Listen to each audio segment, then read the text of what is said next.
Hello, my name's Jules. I'm the dawdling writer, and today, now that NaNoWriMo is done, I have a different kind of video. So today we're doing the bullet journal layouts for December 2019, the last month in the decade. And you can see there on my bar graph, I did not write at all. I did enjoy the word sprint logs, so I think I'm going to keep one of those. I didn't really look at the inspirational quotes that much, and I did wind up jotting down a couple of things for some of the brain dump pages and the information, but I really kept most of that information in my digital file on my computer. So I wound up just writing down a couple odd things, like things to take note of while I'm editing the second time around. So the things that I couldn't edit during the whole 30 days of NaNoWriMo. I also jotted down the names of some live stream author tubers that I was going to follow and try and keep up with. I did use my washi tape to tape in my winner's certificate, and then the lessons that I learned I jotted down for NaNoWriMo. Now, this month is of course December, so that means Christmas and holidays and all kinds of festivities. So I thought about doing a more traditional Christmassy themed, but I just wound up wanting to do more of like winter themes. I mean, I did have the quote that right there in front of you says festive, but I wound up wanting to use more greens and blues rather than greens and reds.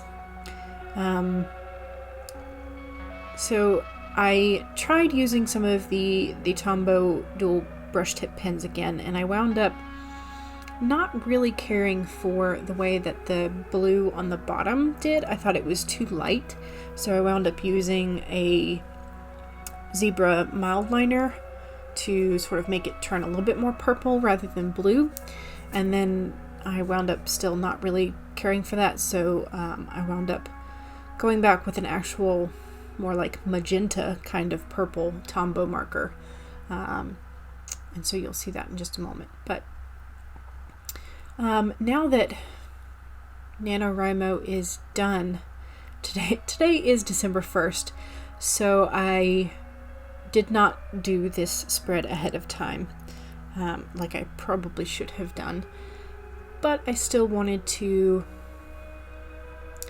have a bullet journal spread for the month because I did enjoy using the bullet journal more during NaNoWriMo than I had during some of the other months that I had done the bullet journal this year.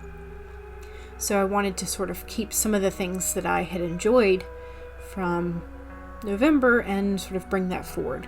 I had a Snowflake set of stamps that I had purchased from Michael's, I believe, several years ago, and I just used those in blue, and so they're very snowflake wintry. So they're winter themed rather than specifically Christmas themed, but I still thought they were really cute. I decided to do the 2-page spread for the whole month, because I do plan on traveling and meeting up with people, and so there's going to be more events that need to be written down in my monthly spread than in NaNoWriMo. So for November, I did a very minimalist 1-page spread, and that worked out fine because I was really doing nothing other than writing my novel and going to the write-ins. I had very little social life except for Thanksgiving and the write-ins. So I wanted to, for December, when I was having a little bit more traveling, meeting up for coffee with friends that I haven't seen in a while, that kind of thing, I wanted to have more of a more space for my little handwriting to go. And I wound up adding little drop shadows because I thought they looked a little bit better. I'm not sure. I'm horrible at drawing straight lines, which you would think I wouldn't be when I have the dots for the grid to guide me, but I still wind up going crooked anyway. So I used the light blue, kind of slightly purple. What number is it? It is the Tombow number 553. And I used that, but I wound up thinking that I didn't like the way it looked just with the added shadow under the December in 2019. So I wound up going back with the washi tape that had the various colors and stripes and putting that underneath the heading for the month. Now, one thing I have seen several people sort of debate about is we have the full monthly spread that starts with Sunday as the beginning of the week, but then when we do our weekly spreads, we often start on Monday because we like to have the weekend together at the end of the page spread, because we often do activities that span Saturday and Sunday. And so you don't necessarily want to be flipping back and forth between two different week pages to see those 2 days. So let me know in the comments below whether or not you prefer having the week start with Sunday or with Monday when you do your weekly spreads. I'm still trying to figure out. I think I'm used to having it start on Monday because the agendas that we received in school when I first started learning how to use agendas and things like bullet journals, they always started with Monday because that was when the school week started, and you had a sort of a split area for the weekend so that you could write down all your projects. But they treated the work week essentially as more important than the weekend.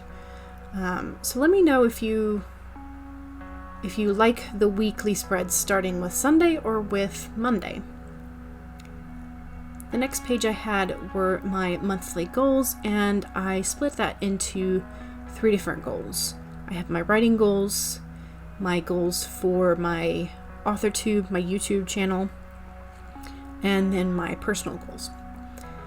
So as for my writing goals, I talked about that in the vlog that went up earlier today, but that is to finish the first draft of the project that I started for NaNoWriMo, my Gravely Mistaken book.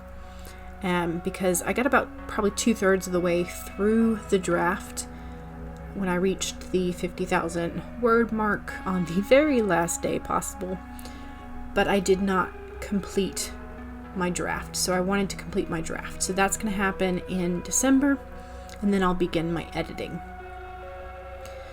Now, I said before that I really did enjoy using the Words print log, and I actually filled it entirely out. And so I decided I wanted to keep that for my December bullet journal when I was going to be finishing the draft. So I have essentially 2 big blocks, and it has the minutes that you sprint, the word count that you start on, the word count that you end on, and then whether or not you added or subtracted and how many words there. So it's a very simple table, but and it looks absolutely all kinds of crazy numbers when it's filled out, but I found it to be pretty useful for me. So I decided I would try it for a second month in a row. And then I decided that for my weekly layout, I was going to try and do the vertical with the spots for the hour by hour. So I have the days of the week at the top, and then I have a line dividing the tasks from the timetable. And so I then wrote just on the left-hand column for the Monday and the Friday, I wrote down the hour from 6 in the morning till midnight because I am often up till pretty late at night. So on the right-hand page, I continued And so instead of writing 1 o'clock in the afternoon, I wrote 13. So I have that difference. And then I have at the bottom, I have spaces for a habit tracker, essentially, for my water intake, for my writing, whether or not I do it for the day or not, and then for exercise, as well as a place at the bottom for notes for what goes on in the next week. And then I wound up going back and adding a drop shadow for the weekly spread, as well as some washi tape to separate the task from the timetable.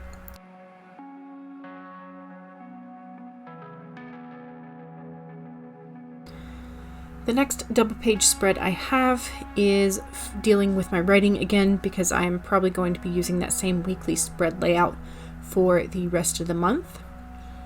And so the following page that you're currently seeing is essentially my checklist or my progress monitor for getting the actual chapters in the draft done. So I decided that I was going to be putting 3 things in each box. So the chapter number, when I completed it, then the date that I completed it, and then the total amount of words in the chapter. So once I finished all the scenes in the chapter, I would record the date that I finished and the total word count that I wound up at. And I wanted to do this so that I could see whether or not I would need to add or subtract any chapters from what I have in my outline, and then what the total word count and then the total page count once I transferred it into the manuscript format rather than just the digital pages, how many pages it would wind up being. And then I also put a place, goodness gracious, a place for me to write the date that I actually complete the entirety of the first draft. So I wound up with 11 consecutive chapters that I have completed thus far in the draft. And so the rest of my word count, the rest of my 50,000 words, are scattered all over the place, but I have 11 chapters where I have the scenes completely done, and so the word counts are pretty reliable at this point. So I was able to go ahead and fill in 11 of those boxes. And this is going to be the end of my bullet journal spreads for December. So I did go ahead and decorate this page as well with the snowflake stamps and the washi tape. But my name's Jules. I'm the dawdling writer, and I hoped that today has helped you either procrastinate or be productive, one or the other, but at least I hope it was entertaining. So I will see y'all in the next video.